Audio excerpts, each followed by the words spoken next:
southern front has become a hunting ground for Russian drone operators. As Russian drone attacks continue day and night, They brag online about targeting civilians. the Russian FPV drones hunting for vehicles. In 2024 and 2025, Russian forces shifted tactics. Now, they use drones to relentlessly terrorize civilians in frontline regions. As a result, FPV drones, Molniya loitering munitions, and modified civilian drones have become the primary threats for journalists working there. Russian forces use a multi-layered system of unmanned aircraft.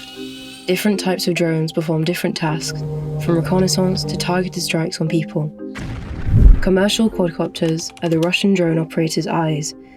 They conduct reconnaissance, adjust artillery fire, and can drop munitions.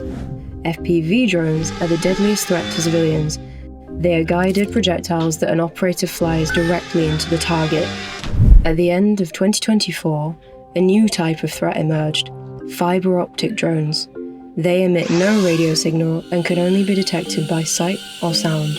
Some drones are equipped with machine vision systems and can complete an attack autonomously, even if contact with the operator is lost.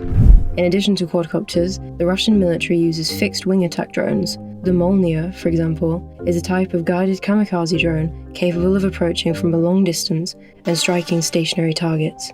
Lancet drones often approach from a high altitude and are only noticeable in the final moments before impact. Regardless of the type, every single drone in the sky is a potential threat to your life. Modern drones are equipped with high-resolution cameras, allowing operators to see exactly who they are targeting. Most attacks on civilians are not accidents or mistakes, they are deliberate. A drone attack is not accidental, it is a deliberate choice made by the operator. The drone operator is located 5 to 30 kilometers from the front line and sees everything in real time from above with significant zoom capability.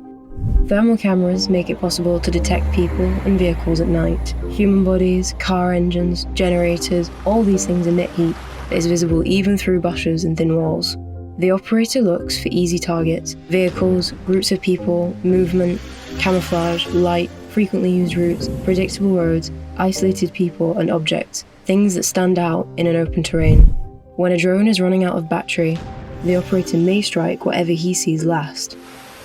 In frontline communities, a drone doesn't care if you're a journalist, a volunteer, or a civilian. It reacts to how you look and how visible you are. The first and most important rule: no camouflage. In an FPV zone, any pixel, olive, or coyote pattern looks like military gear from above, and that means you automatically become a target. It's also important to avoid anything that reflects light: watches, metal accessories, reflective elements. It's better to choose civilian clothing in neutral colours: grey, dark blue, brown. This is not camouflage, it's a way to avoid standing out. The material of the clothing also matters. Synthetics that melt at high temperatures can cause additional injuries. If you have the choice, cotton, wool, or flame-resistant fabrics are much safer.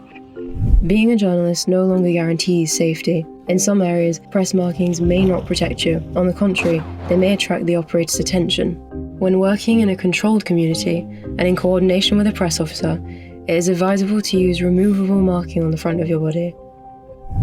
There is a minimum set of equipment that you must have with you at all times: a helmet and armour, a first aid kit with turnstiles, eye protection, a drone detector, and hearing protection.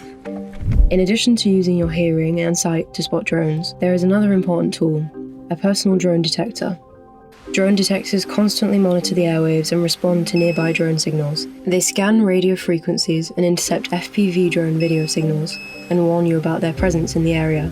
In some cases, this can mean a few minutes' notice. In others, it may buy you just a few seconds. It is very important to understand the limits of drone detectors. Detectors cannot detect fiber optic FPV drones. Fiber optic drones just do not emit radio signals. A drone may also fly in silent mode, in which case the detector will remain quiet. So a detector is not a guarantee, it is a danger warning and should be used as a tool with limits. The closer you are to the front line, the more information you need. If you're further from the front, a simple alert may sometimes be enough. In high-risk areas, it's better not to rely on the device alone, but also on your own hearing and constant vigilance. It's better to work in pairs, with one team member constantly monitoring the horizon and the detector signals. A detector may give you seconds, but your life depends on what you do after the alert.